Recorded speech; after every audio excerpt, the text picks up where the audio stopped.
In 50 years of broadcast journalism, Diane Sawyer had never terminated an interview before it was complete. But she'd never encountered this. It started the way these interviews always start. Polite greetings, careful positioning, the gradual building of rapport. Diane had done this thousands of times. Meghan didn't want to reveal herself. Meghan wanted to perform revelation while revealing nothing at all. And when Diane noticed, she began to probe. Then, with increasing precision, each question more specific than the last. What she found instead was walls and deflection, and something that made the legendary journalist finally say the words she'd never said before. This is the interview that wasn't supposed to end like this. Subscribe now, hit that notification bell, and let's see what happened. The interview location had been carefully chosen. A neutral living room in Los Angeles, styled to feel intimate without belonging to either woman. Diane Sawyer had requested this format specifically.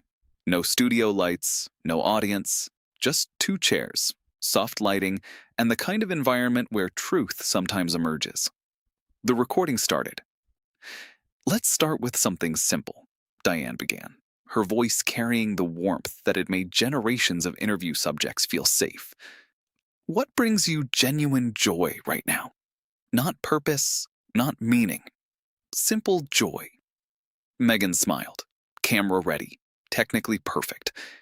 "My children, my family, building something meaningful." "What specifically about your children? A moment from this week that made you laugh, something Archie said, something Lily did." A pause, brief but notable. "They're constantly surprising me." "With what specifically?" "Their curiosity, their energy." "That's description. I'm asking for a moment, yesterday or the day before, something concrete." Meghan shifted almost imperceptibly. "I prefer to protect specific moments. You've shared specific moments before. The anniversary video, the birthday posts. What makes this different?" "Those were chosen carefully." "And this one can't be?" "I'm not asking for home address. I'm asking what made you smile at your breakfast table." Silence stretched. Diane let it. "Archie made a joke about something at school." "What was the joke?" "I don't remember specifically." "You said it just happened. You don't remember?" "The details blur together when you're a busy mother." "I've been a mother. Details don't blur. They crystallize. The precise thing your child said that made you laugh, that stays. The fact that you can't access one is interesting." "The Geneva trip," Diane continued, smoothly shifting terrain. "The lost screen memorial. Important cause, but there was controversy. Manufactured controversy. The photo with the Finnish politician, Wille Reidman, accused of racism and inappropriate behavior. How did that happen?" "Large events have many attendees." "But you posed for a photo. Specifically, with someone with a documented history? Did no one check?" "I can't research every person who approaches me." "At a WHO dinner connected to your advocacy? Where your image is your message? That seems like basic due diligence." "Due diligence for hundreds of attendees?" "Due diligence for anyone you pose next to. Your photograph becomes an endorsement. Endorsement requires vetting."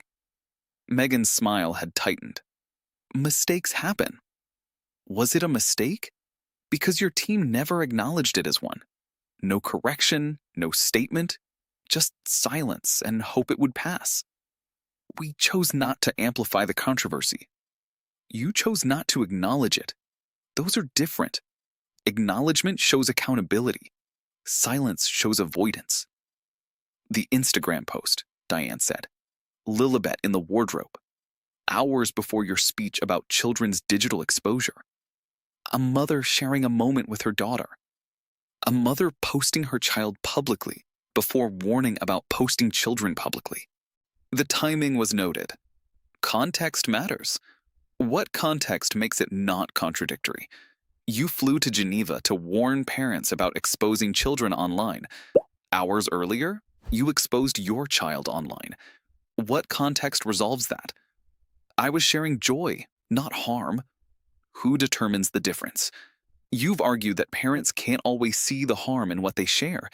By that standard, you might not see the harm in what you share either. I'm more aware than most parents. Then you should have been aware of the irony. Awareness is supposed to be your expertise. If you missed this obvious contradiction, what else might you be missing? Meghan's expression had hardened. I think we should move on. I think we should stay here, because this is the core question. Is your advocacy genuine or performative? Genuine advocacy would have caught this contradiction. Performative advocacy wouldn't notice, because it's not actually examining itself. The foundation, Diane pressed. Arkwell. Several years of operation. What's the signature accomplishment? We've built meaningful partnerships. Partnerships toward what outcome?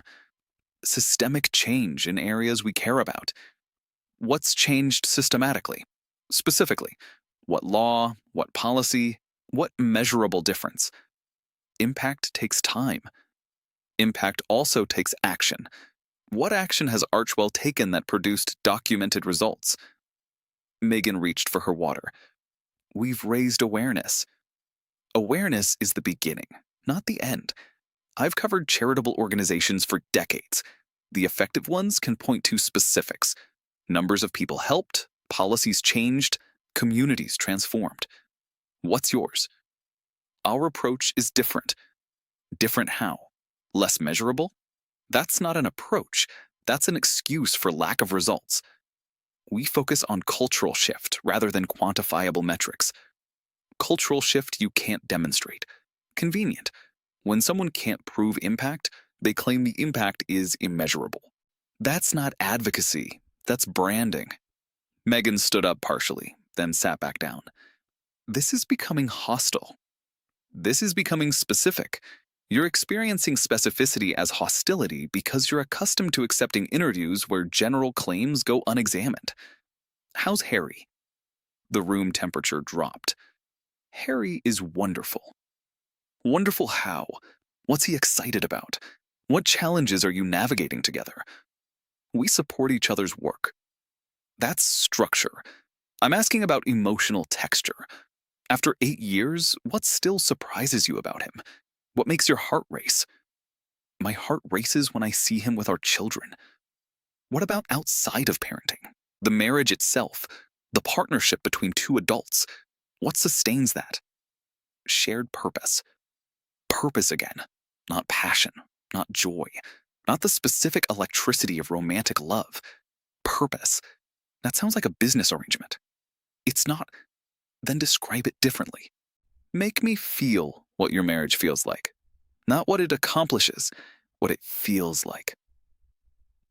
Silence. Extended. Uncomfortable. I'm not going to perform my marriage for entertainment. I'm not asking for performance. I'm asking for a glimpse of something genuine. Every happily married person I've ever interviewed could give me that glimpse effortlessly. The struggle suggests something.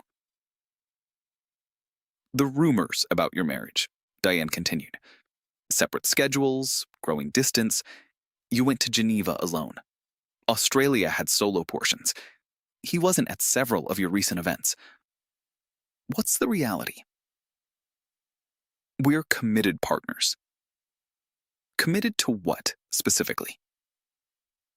To our family, to our work, to each other. In what order? They're not hierarchical.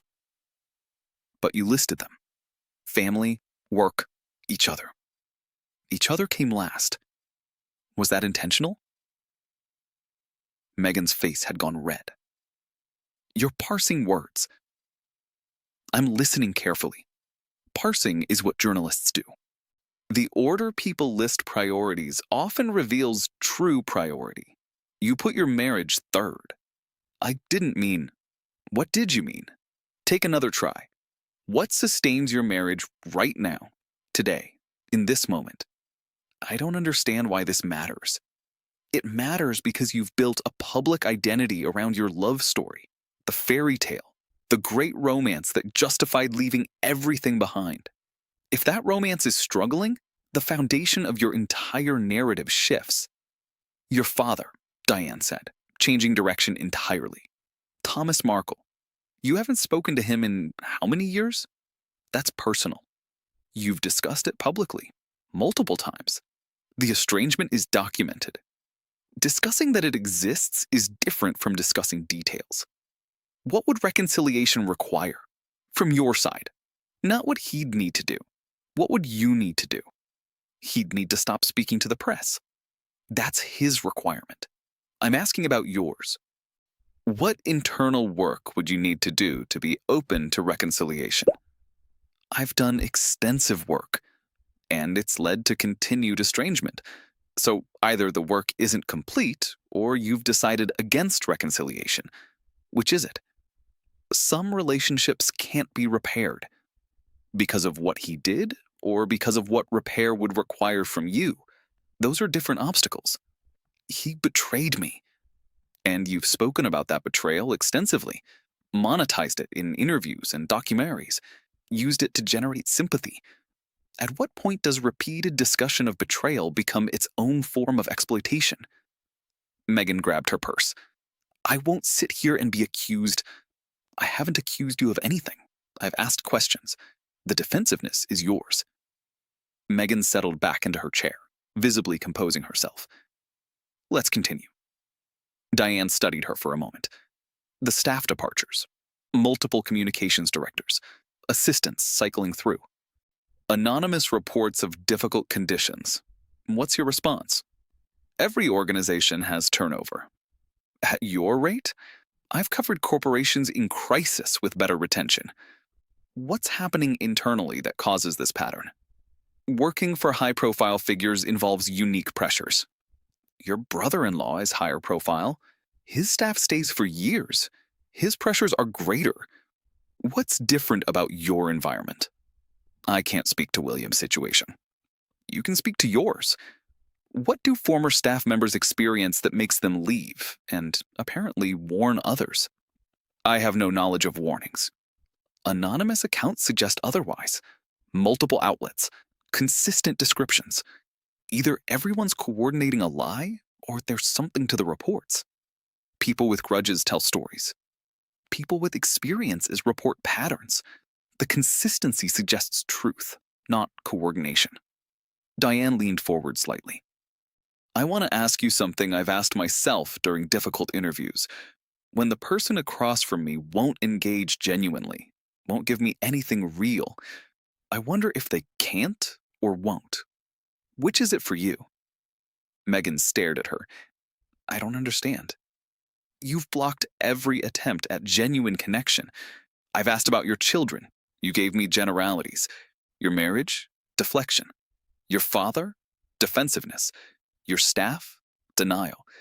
At some point, I have to ask whether you're capable of authentic engagement or simply choosing not to engage. I'm being thoughtful. You're being controlled. Thoughtful involves consideration.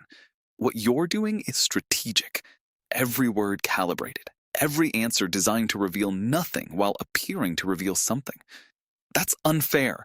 That's observation. 50 years I've been doing this. I know the difference between someone protecting genuine vulnerability and someone performing vulnerability while protecting nothing because there's nothing underneath to protect. Meghan stood up. I think we need to take a break. Diane stood too, but not to accommodate a break. I think we're finished. Meghan froze. What? I'm ending this interview. Not because you're difficult. I've handled difficult. Because it's become clear there's no interview to conduct. Every question hits armor. Every attempt at connection finds nothing to connect with. You can't just end. I can. This is my production, my name on the special, and I won't attach my name to footage of someone refusing to participate in their own interview while appearing to participate. I've participated. You've performed participation. There's a significant difference. I've learned nothing about you today. Nothing real. Nothing that would help a viewer understand who Meghan Markle actually is. Just talking points and deflections and strategic positioning. Meghan's face contorted. You're supposed to be sympathetic. I'm supposed to be honest. Sometimes honest means acknowledging when a subject isn't providing material worth broadcasting. You haven't. 20 minutes of nothing. I won't waste an hour building more nothing around it. This will make you look bad, Meghan said, her voice hardening. This will make me look like someone with standards, someone who recognizes when an interview has become a waste of time. My reputation will survive. Will yours survive another story about walking away from accountability? I didn't walk away. You're ending it. Because you gave me nothing to continue with. The ending is your creation, even if I'm the one announcing it. Diane gathered her notes with deliberate calm. I've interviewed people in the worst moments of their lives. Families who've lost children. Survivors of unspeakable trauma. People whose worlds have collapsed entirely. Almost all of them could give me something genuine, something human, something that connected. She looked at Meghan directly. You couldn't give me a specific memory of your children laughing, couldn't describe what your marriage actually feels like, couldn't engage with any question that required vulnerability. In 50 years, I've rarely encountered someone so defended against basic human connection. I'm protecting myself. You're imprisoning yourself. There's a difference. Protection keeps threats out while letting support in. What you've built keeps everything out. Even kindness, even genuine curiosity, even someone who came here hoping to understand you. Meghan moved toward the door, then turned back. You've joined everyone who's tried to tear me down. Diane shook her head slowly. I've asked about your children, your marriage, your work, and your family. The gentlest possible topics. The questions any caring person would ask. If those feel like tearing down, examine what you're defending. You don't understand what I face. I understand what you show. And what you show is someone who's lost access to their own interior life, who's performed authenticity so long that authenticity is no longer available, who's built a brand around openness while being completely closed. Meghan left. The door closed behind her. Diane stood alone in the room for a long moment, then turned to her producer. We can't air any of this. Nothing? Nothing. It would destroy her, and not in a way that serves any purpose. Some failures don't need documentation.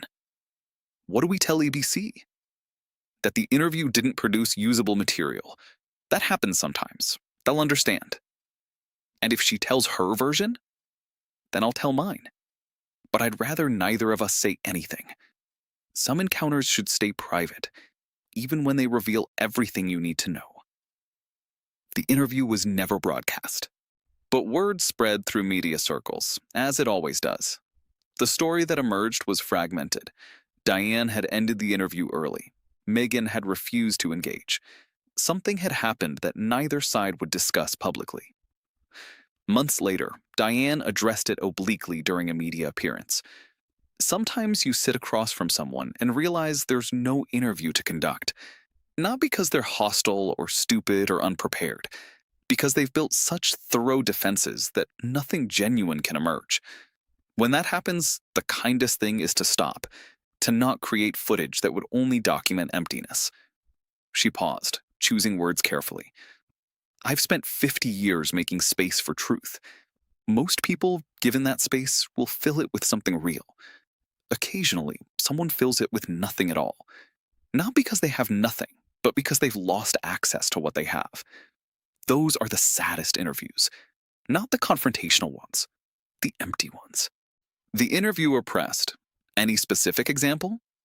Diane smiled slightly. None I'll name. Privacy matters, even for people who sacrifice their own. What I'll say is this. I've never stopped hoping that the people I couldn't reach eventually reach themselves, that the walls come down, that the genuine person underneath finds their way to the surface. It's not too late for anyone, until it is. For Diane Sawyer, the encounter became a quiet lesson in the limits of even the most skilled interviewing. Some defenses couldn't be penetrated, and some subjects couldn't be reached. For Meghan Markle, it was a private failure that never became public catastrophe. An hour that proved, in the silence of an interview room, that the accessibility she performed might have become a substitute for accessibility itself. But for those who heard the whispers, the industry insiders, the colleagues who pieced together fragments, a different picture emerged. A woman who'd come to a legendary interviewer and provided nothing, who'd faced 50 years of expertise and been found wanting, who'd been offered every possible space for truth and filled it with nothing at all. Diane had asked for one memory of her children. Meghan couldn't produce one. Diane had asked what her marriage felt like. Meghan couldn't describe it. Diane had asked about genuine joy. Meghan had given talking points. Some people open when given space. Others discover they've forgotten how.